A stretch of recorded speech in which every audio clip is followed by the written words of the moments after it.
হযরত দাউদ আলাইহিস সালামের জীবন আমাদের জন্য গভীর শিক্ষা বহন করে। তার জীবনের একটি বিশেষ দিক ছিল তার হাতের অলৌকিক ক্ষমতা, যা আল্লাহ তাআলা তাকে দান করেছিলেন। আল্লাহ তার জন্য লোহাকে নরম করে দিয়েছিলেন, যা ছিল এক অসাধারণ মুজিজা। দাউদ আলাইহিস সালামের লোহা গলানোর জন্য আগুন বা হাতুড়ির কোনো প্রয়োজন হতো না।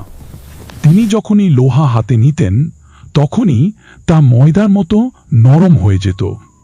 এই আশ্চর্য ক্ষমতার মাধ্যমে তিনি খুব সহজেই লোহা দিয়ে বিভিন্ন জিনিস তৈরি করতে পারতেন।